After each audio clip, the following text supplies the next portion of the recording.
Let me tell you about something that really surprised me and honestly worried me as a dog owner. One day, I noticed that the bottom of my dog's paws, the pads, were turning pink.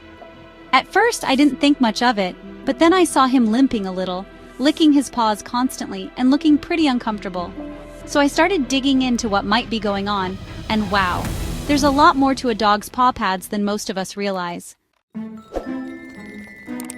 You see, a dog's paw pads aren't just there to look cute or help them walk. They're actually incredibly important. Those pads protect their feet when they're running, jumping, or walking on rough surfaces. They help them balance, cushion the impact of every step, and even act like little insulators against heat and cold. So when something changes, like the color turning pink, it could be a sign that something's wrong. As I researched more, I discovered that there are quite a few reasons why a dog's paw pads might turn pink, and not all of them are serious. For example, it might just be aging. Puppies are often born with pink pads that darken over time, but some dogs actually go the other way. Their black pads can start to turn pink as they get older.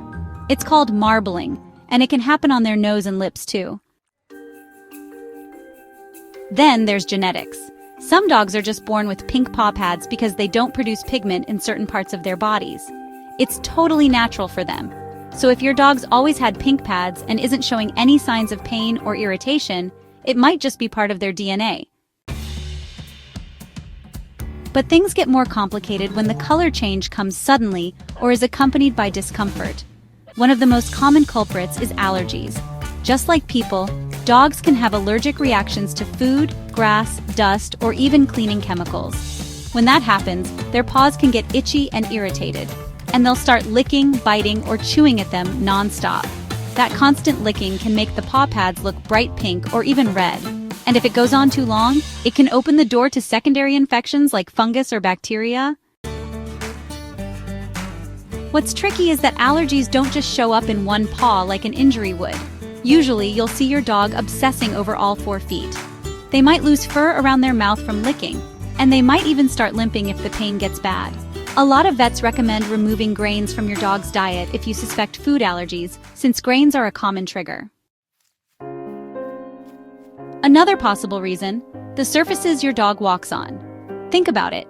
If your dog is used to walking on soft grass or carpet and suddenly starts walking on rough concrete or pavement, the outer layer of their paw pads can wear away, exposing the tender pink layer underneath. That can make their feet sore and pink, and if it keeps happening, it could lead to long-term issues. Then you've got fungal infections. These aren't as common as bacterial ones, but they can still cause serious discomfort.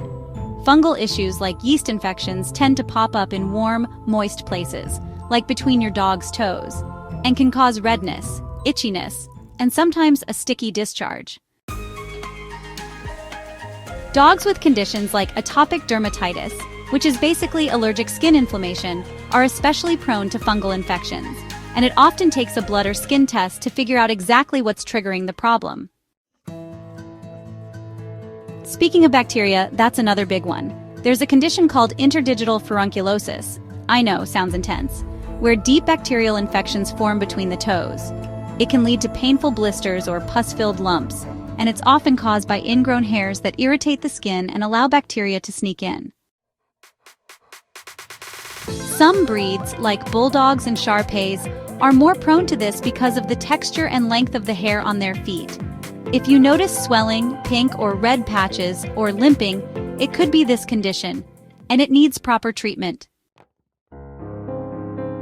And then there's something that's more common than you might think: burns and blisters. Ever walked barefoot on a hot sidewalk in summer? Hurts, right? Imagine your dog walking across that same surface. If it's too hot for you, it's definitely too hot for them. Paw pad burns from hot concrete or asphalt can cause redness, blistering, and yep, pink discoloration. So here's a rule of thumb. If you can't press your palm on the pavement for at least 10 seconds, it's too hot for your pup.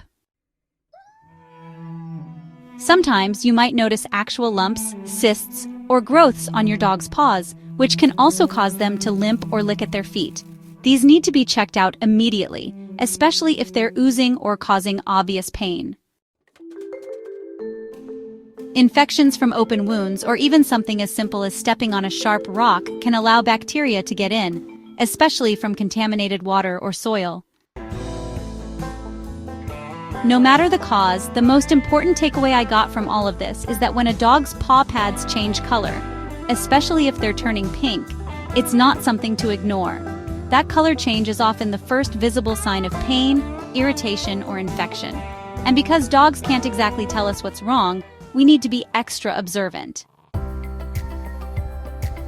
I started checking my dog's paws every day, especially after walks. It only takes a few seconds, and I look for redness, swelling, cuts, or anything unusual. I also watch how he walks.